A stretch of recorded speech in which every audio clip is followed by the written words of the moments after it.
Member of the MLS Best 11. Talk about that honor and what it means to you. Yeah, it means a whole lot to be able to, number one, compete against the very best, but then to get recognized for all the effort that you put into the season. But it is credit to our team, right? I thought this year in particular, we evolved as a team, and some of that was definitely me evolving as a player, but I think as a team collectively, I think this is a recognition of our team rather than just one player, and so really proud of the group all together. But obviously, being recognized is always a fun. In the room there, you said, I didn't expect a year like this. I guess, going into the year, what were you expecting from yourself, and how did that change as you evolved? Yeah, I think as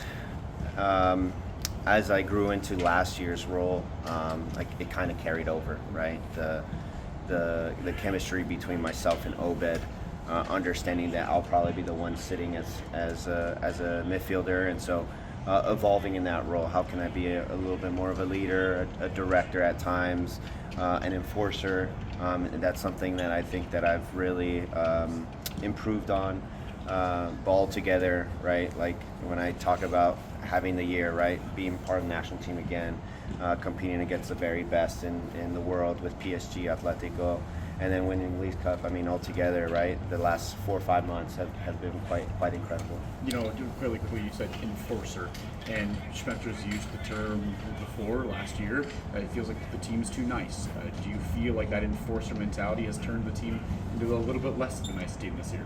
Yeah, that I think that was part of my job. I have discussed that a little bit last year of fouling more, of being savvier with the way we play the game, because teams will do that to us, and so taking some of the best players out of the game in a smart way is always important, and so that was definitely one of my goals going into this year, understanding that I'm going to be more of a defensive role, and how can I still impact the team off the ball. Christian, statistically, you've probably had better years. I think 2022 comes to mind, but it feels like the overall body of work and how influential you've been this year, this could be your best year ever as a Sounder. Where do you lie on that regard? Yeah, I think the eyeball test, right? Oftentimes we look at stats quite often, a little too much at times, and at times, right, the eye test, your effectiveness off the ball, your ability to recognize things at a quicker pace than most. Those things, you don't see on the stat sheet until you actually watch a game, and so understanding that piece, right? Like I definitely feel like this is probably my best year in terms of form, in terms of ball progressions, tackling, all that stuff. But again, I don't have the quote unquote stats to kind of back it up, and so. My ability to still impact the game without being on the stat sheet is important. I think those players like Jackson, for example, probably don't get the recognition that Yamar they probably don't get the recognition they deserve. So for me, obviously, getting recognized is always important for a guy that doesn't really see individual recognition. Watching you play as long as we have, I feel like I've seen you take things from Gonzalo and Ozzy and Nico. How influential have those players been to who you are now and this point that you've reached in your career? Yeah, I wouldn't be here without those guys, right? I feel like my ball progression and Gonzo, being able to be direct at times with passing, definitely his body shape, Ozzy's tenacity, his ability to dribble out of pressure, Eric Freeberg, understanding his space and how smooth he was. Andy Rose's long balls. Like, I mean, you take a little bit out of everybody's game, right? You talk about João Paulo, right? All those guys have been so influential to me. I've been battling with going back and forth between positions, but I know deep down in my heart I always felt like I was going to be a number 8 or a number 6. So understanding those guys, learning from those guys was really important and really the reason why I'm having success. You know, at the start of the year, you mentioned how you felt like this was the first time that you were going to play one spot. Yeah. And that's actually I feel like you have actually said that several times before, but this is the year where it really did come to fruition that way. How much has that helped you just to be able to focus on one position and not feel like you are just sort of filling holes wherever they pop up? Yeah, obviously I feel valued regardless of bouncing back and forth, and valued in the sense that playing one position, like they value me in that regard as well.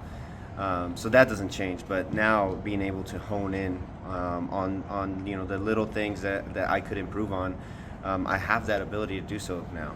I have the ability to watch a game back and being like, okay, well, I'm going to be in this position again. How can I improve in this scenario? And so overall, I mean, it just helps, right? It helps being stable in one position, being able to see the scenarios over and over again and how we get out of those situations. And important to build chemistry with our guys, right? Like I know Obed and how he's going to play, and how can I read the game based off other guys around me as well. You've been perpetually called sort of like the most underrated player in the league. Are you worried that something like this is gonna like rip away that title? Yeah, it might get to my head. Might get to my head. In all seriousness, though, like I like the idea of being underrated, right? It means that people that watch the game closely like really appreciate what you do, and I know Garth was a big proponent of that, calling me underrated, and he really believed in me, and so it speaks volumes to all the people that are saying that, right? GMs or players or whatnot, and so obviously it's nice to hear, but again, like I'm always gonna deter from individual stuff. Like I want to win, right? And that's always the reason why I play the game. On that note, Game 3 Saturday. What are the keys to getting the series win? Yeah, running in behind, really important. Something that we did really well in the first half. We struggled a little bit more in the second half. Getting guys in the box, right? When we crossed the ball, we had 3-4 guys in the box, easy every time, and really important against a deep 5-4-1. So recognizing, like, can we be direct at times, right? We win second balls. It creates a little bit of chaos within the box. And then again, creating chances, right? We might not be as clean as we were in this game in terms of goal scoring. So how can we replicate chances and give ourselves a really good chance to advance? You guys made some offensive changes at the start of the game, obviously Danny in there. How do you feel, or do you feel like Minnesota may make changes of their own to counter your changes? Yeah, it's possible that they come out and press, right? Like I thought that in the second half they did a better job of coming out and not just sitting back and countering. And so they might come out and press, and then how can we play through their press? How can we make them defend a little deeper? But these are changes that we might make as well. So it's that chess game, and understanding how can we recognize that and be better off because we recognize it so early.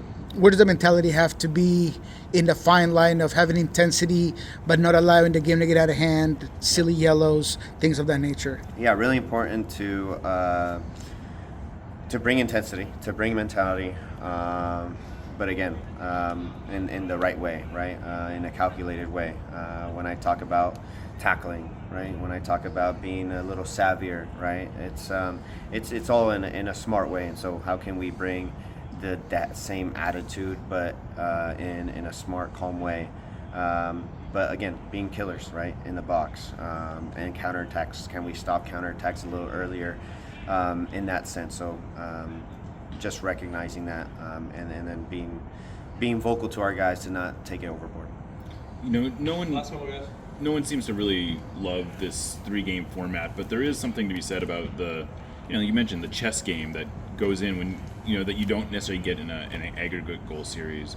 Do you feel like that potentially suits you guys, that, having this be a 3rd game, that you guys have all this experience with knockout games, that it's a, kind of a foreign concept to them, but it's something that you guys have done a lot of? Yeah, it's for sure could suit us. I mean, playing us in 3 games is winning 2 out of 3 is tough against the quality that we have, but it can happen, right? But for us, right, I think we like the big moments, and now you have 3 big moments, right? 3 big games that you get to put your stamp on, and so it definitely suits us. I think we all prefer the big pressure 1-game moments, but it also creates a little bit of that rivalry, right? Now me and Triantis, I think is his name, right? We've battled it out 2 times, right? Some of the defenders, Boxall and Jordan, and so you just kind of create that bit of rivalry within the 2 clubs, and sometimes that's good, right? You might see a more intense game in the 3rd game because of it. Thanks.